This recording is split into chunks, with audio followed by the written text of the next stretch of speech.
Hey YouTube, it's Dragonfire here for a video I would like to call what the September 1st formats is going to be like. I'll just call it the future of the formats. Probably that's how it's going to be. Basically, everyone has seen the ban. Most people have seen the ban list by now. If you haven't had internet connection for a while. I haven't been on YouTube, and I don't know any people who don't stay up to date and play Yu-Gi-Oh! Especially with the ban list as big as this. I'm basically just going to go over some of the decks that might be expected to be played because of this new ban list, and just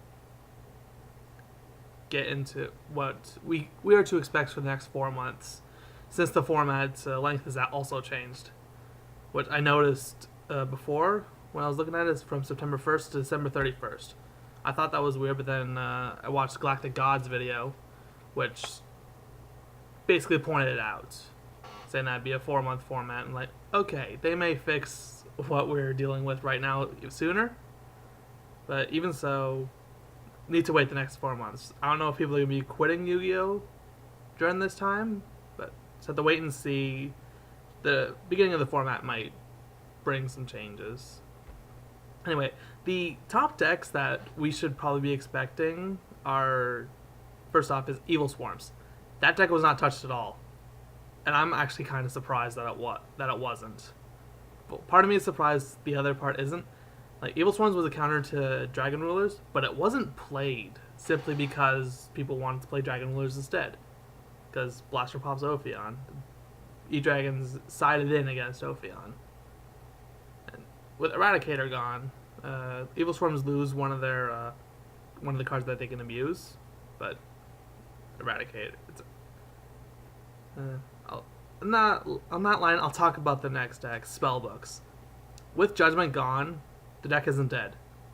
Spellbook of Judgment was the only card hit. This means they're still a deck. They still have awesome search cards. They still have 3 Spellbook Magicians. They still have 3 Secrets. They still have 3 almost everything. They're still a deck. So, we have not seen the end of Spellbooks. Not even close. So, may need to live with them for the next 4 months, but they'll be a different one. They won't be nearly as bad as they were with Judgment. But we'll probably see Temperance come back for Priestess plays, or even World of Prophecy. Remember that card was a big deal? Yeah, I remember that. Now it's nothing. Anyway, next up is I'm thinking Mermails will still be a top contender, because Diva just hurts the synchro plays. Dragoons is one of the main searchers, but they'll probably just run more Abystius is probably as good as anything to search out any Mermails that they may need. Cause it's Mermails. Dragoons is just Sea Serpents. So that, I can't remember if Lynn's a fish. I know Tias is an aqua. I can't remember what other ones are fish. I think Pike is also a fish, but anyway, next up is Fire Fist, but more specifically the 4-axis version. 3-axis with 1 spirits. I'm not sure if that will be able to run all that well. Like, sure, Lion Emperor can recycle spirit and everything, but still that's 1 spirit. You banish that spirits, you shut down a good portion of the deck. But 4-axis has Wolf Bark. It still has Rabbit, which is usable. Just needs to run 3 normals instead of. I run 2 in my Fire Fist deck. I ran 2 rabbits and 3 normals, and it worked just fine. Occasionally you'd have the dead rabbit, but you just summon it, have an extra summon off Tensu, and just overlay with that. Next up is Boojins. This is kind of in the same thing as Fire Fists.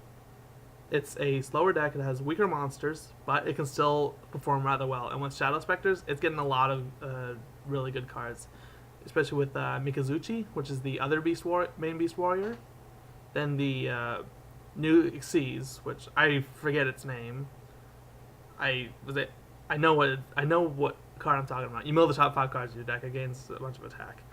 It gains attack for every Boojin card you discard, and then it just helps out with the grave. But yeah, Boojins are still, they're good. light attribute monsters. They essentially have 4 Honest. I have to wait and see. But that's top decks that I'm thinking. Looking at the list a little closer, you can also see what decks were not touched. I'm starting off this list with Karakuris. Karakuris are still good. Bray's getting a reprint. I'm thinking we're going to be seeing some Karakuri decks. It's Bray was probably the most expensive part of that entire deck. I believe you can get Beasts and Barkians for cheap now. Landos is next to nothing. I'm going off Desmond Johnson's build. Also, Katas is getting a reprint. That's also good. But people will probably be playing Armadeus over Catastor. But we'll just have to wait and see. Excuse me, I'm thirsty. But if we start seeing Karakuris, I'm not going to be surprised. Next up is Dragoonides. This is also a bit of a contender, but people are probably not playing this in lieu of other decks. Like, yeah, Ophion shuts down quite a few of the decks that I'm going to be listing, but still, they're playable. But yeah, Dragoonides can OTK. They can get out of Trident and Dragion. Red Eyes Darkness Metal is still in the deck, and well, if they can run M7. And M7 is good, but not as broken as Pleiades, but that's another thing entirely. Next up, look at another deck, and doing a friend of mine on DN. Looking at all the cards that they hit, I was like, of all the why couldn't they hit Rekindling to 1? My next deck is Laval's, or specifically Laval Quasar. I think this would help if Quasar got a reprint soon, because Quasar, I think it's a $40 card still. Maybe less. I don't know. But Laval's are still a really good deck with the possibility for a first turn Quasar. If your opponent can't do anything, it's like GG. You can't do much against a Quasar. If you can, I'll credit towards you. Like Quasar, you can get over Quasar. It's just difficult to do. Then you need to get over a Shooting Star, and then yeah, it goes crazy. Next up is a deck that I will probably be using, and that's Inzectors. Inzectors aren't dead. In order to kill them, you need to get rid of the last Hornets. The last Hornet is good. It's enough. Hornet is a really badly designed card, and I know this from experience because I've played Inzectors. It's one of my main decks, but I haven't played them forever because it just feels cheap. So I've been playing my Black Ones Heroes since then. But it's probably one of the fastest decks that's an Xyz one at the moment. I could be wrong. Just don't take my word for it. But let's at the. I'm thinking Inzectors could be a contender. Just at the see, and all along the same vein, windups, but never know. Next up, it got one of its main searches to 3, so I'm gonna say Blackwings.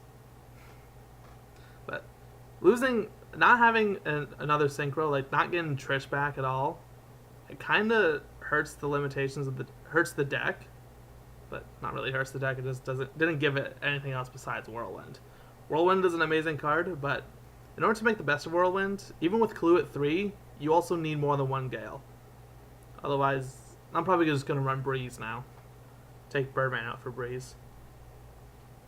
Next up, this may be the path that Dragon Ruler players take, and that's Mecha Phantom Beasts. You want to use those Draco Sacks that you bought? Play Mecha Phantom Beasts. They can pump out Draco Sack like crazy, and with Gustav Max getting a reprint, they can also run Gustav Max rather well. Again, it's a deck I play, so I know what it can do.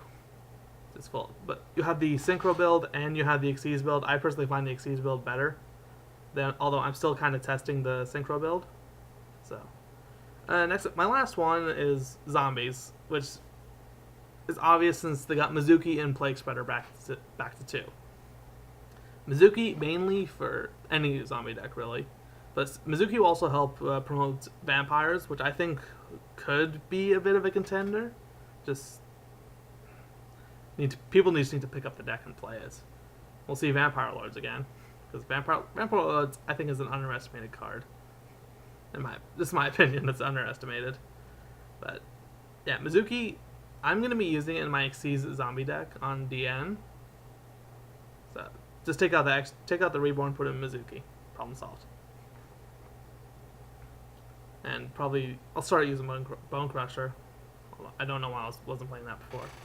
But not Mizuki, Plague Spreader also helps in zombie synchros, which haven't seen much play, and it's also a relatively good synchro in a Light Sworn deck or a Chaos Sworn, if you want to call it that. But Chaos Sworn probably won't see that much play because despite JD being OP, people just overlook Light Sworns. So Honest having good overall cards and having a nice deck. Just having a really good deck. Breakthrough skill in Light Sworns is really good. Like, just don't run too many traps. Focus on stopping your opponent from playing traps. Like, 3 MSTs and multiple Night Beams. Also, Rakba's there to help, and Lila. So much back row hate in that deck. It's kind of funny. But this format's gonna be kind of interesting.